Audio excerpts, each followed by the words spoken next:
नमस्कार। आज हम एक चैप्टर स्टार्ट करेंगे बौद्ध धर्म। और ये चैप्टर पढ़ के हम जानेंगे कि बौद्ध धर्म कैसे अलग अलग देशों में फैला और जो उनके संस्थापक थे गौतम बुद्ध, वो सिद्धार्थ से गौतम बुद्ध कैसे बने। तो काफ़ी अच्छा टॉपिक है, काफ़ी अच्छा चैप्टर है। इसके बाद हम बाकी धर्म भी पढ़ेंगे, फिर हिस्ट्री भी पढ़ेंगे। और किसी भी कम्पिटिटिव एग्ज़ाम की अगर आप प्रिपरेशन कर रहे हैं तो उसके रिगार्डिंग ये काफ़ी इम्पोर्टेंट चैप्टर है। तो सबसे फर्स्ट क्वेश्चन आता है कि बौद्ध धर्म के संस्थापक या फाउंडर कौन थे। यानी बौद्ध धर्म जिसकी वजह से आज हर देश के अंदर जाना जाता है, उनको लाने वाले कौन थे।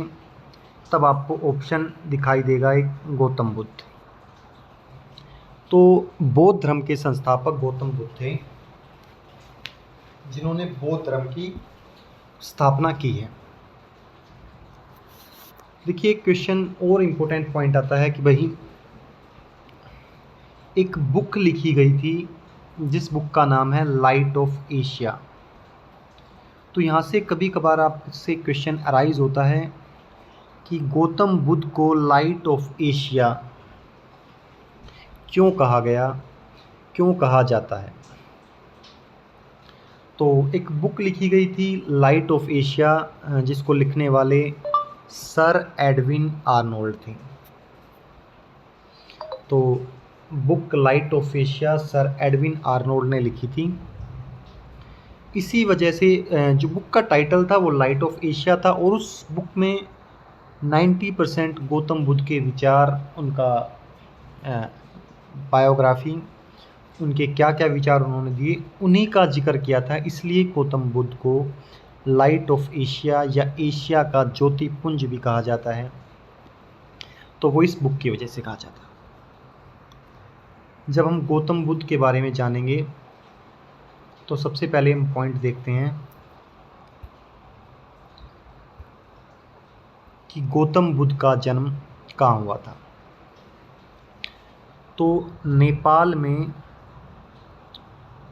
कपिलवस्तु एक जगह है, जहाँ लुम्बिनी नामक एक स्थान है। वहाँ पर गौतम बुद्ध का जन्म 563 ईसा पूर्व हुआ था। तो अगर पूछा जाए कि गौतम बुद्ध का जन्म कहाँ हुआ था,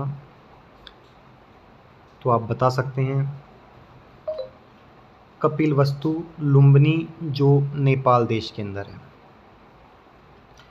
उनके पिता शुद्धोधन थे, और शुद्धोधन जो उनके पिता थे शाक्य गण के मुखिया थे। यानी गौतम बुद्ध का जो जन्म है वो एक मध्यम राजसी परिवार में हुआ था, वो एक गरीब परिवार में नहीं जन्मे। माता का नाम उनकी माया देवी था। जब सिद्धार्थ यानी गौतम बुद्ध का जन्म हुआ, जन्म के 7 दिन बाद उनकी माता माया देवी की मृत्यु हो गई। किताबों में पढ़ेंगे आप, या काफ़ी फैक्ट जानने की कोशिश की जाएगी, तो कहा जाता है बौद्ध धर्म में जो लोग थे, या नेपाल की तरफ एक प्रथा थी कि जो पहला संतान होती है वो आपको मायके में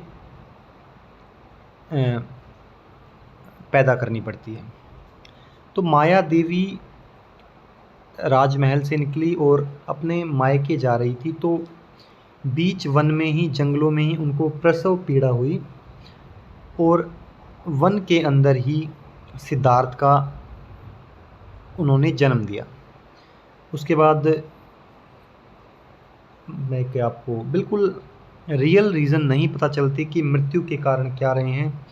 हालांकि लगा लिया जाता है अंदाज़ा कि ऐसा हो सकता है कि किसी इन्फेक्शन की वजह से या फिर किसी थकान की वजह से माया देवी की मृत्यु जन्म के 7 दिन बाद हो गई होगी। पालन पोषण के लिए कोई चाहिए था सिद्धार्थ का, तो माया देवी की जो खुद की बहन थी प्रजापति गौतमी, उनके साथ शुद्धोधन ने माया देवी की मृत्यु के बाद विवाह कर लिया।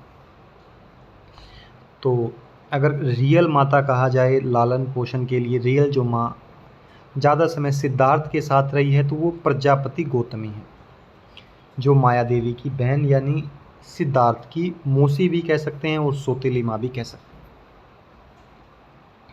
बचपन का नाम सिद्धार्थ था। अगर गौतम बुद्ध का बचपन का नाम जानना चाहो, सिद्धार्थ था। अभी जो फेज़ मैं आपको पढ़ा रहा हूँ, अभी सिद्धार्थ जन्म हुए हैं, अभी वो गौतम बुद्ध नहीं बने हैं। गौतम बुद्ध वो बाद में बने हैं। लेकिन एक वाक्य, एक किताबों में एक और थोड़ा सा जिक्र होता है कि भाई जब सिद्धार्थ जन्म हुए तो कुछ समय बाद साधुओं को बुलाया गया, तो एक साधु ने कहा कि ये लड़का बड़ा होकर कभी ना कभी सन्यासी जरूर बनेगा।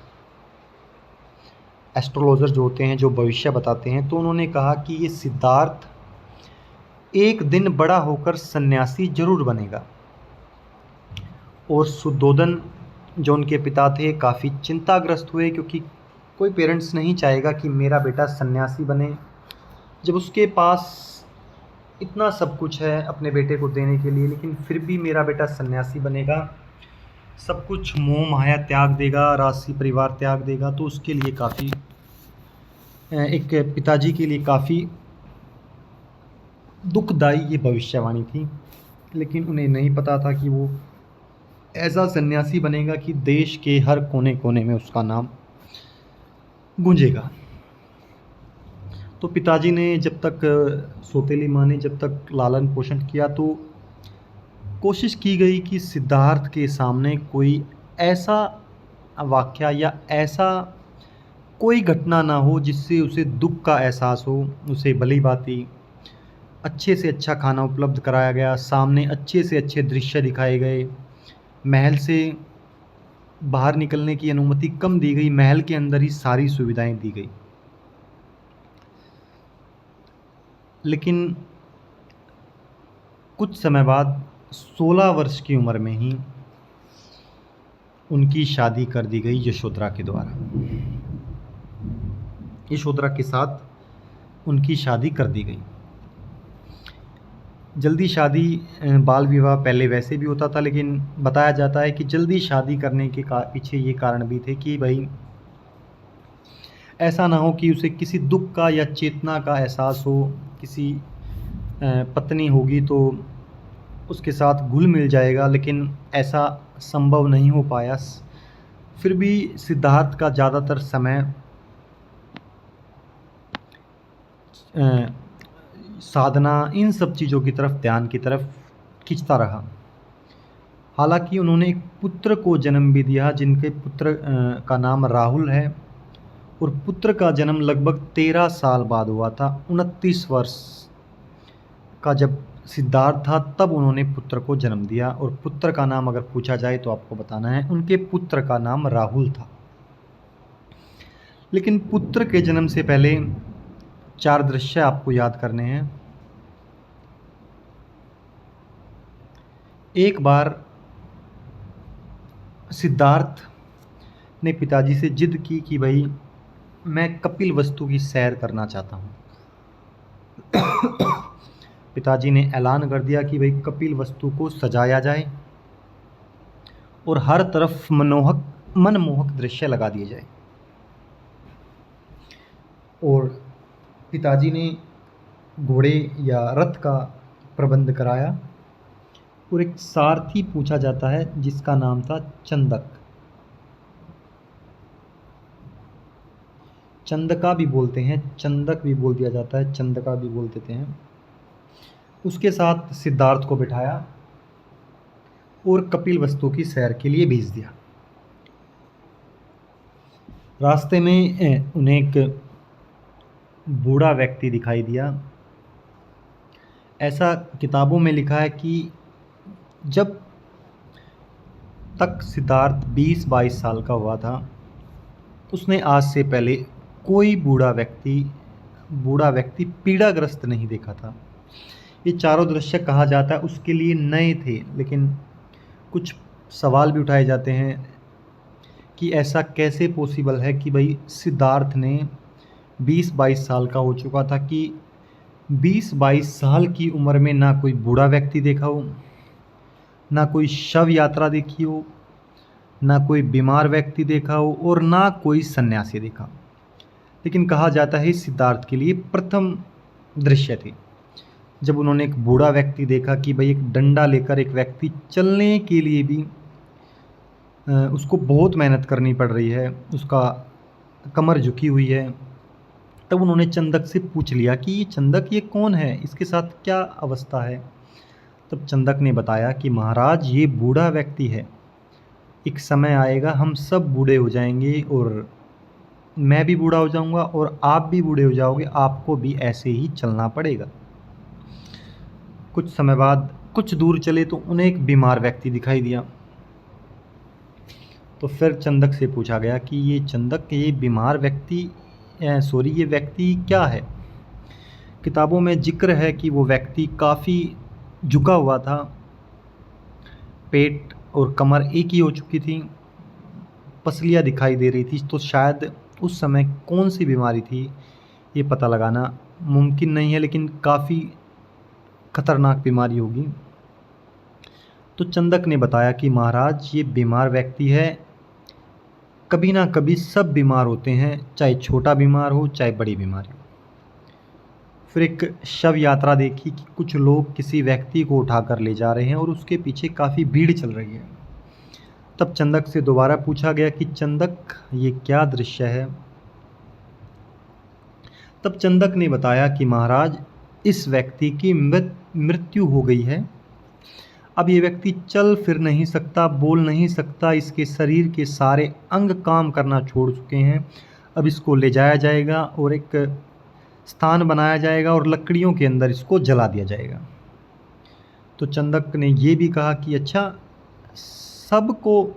सबकी शव यात्रा निकलती। तो चंदक ने कहा हाँ महाराज आपकी भी निकलेगी, आपकी भी एक दिन मृत्यु हो जानी है।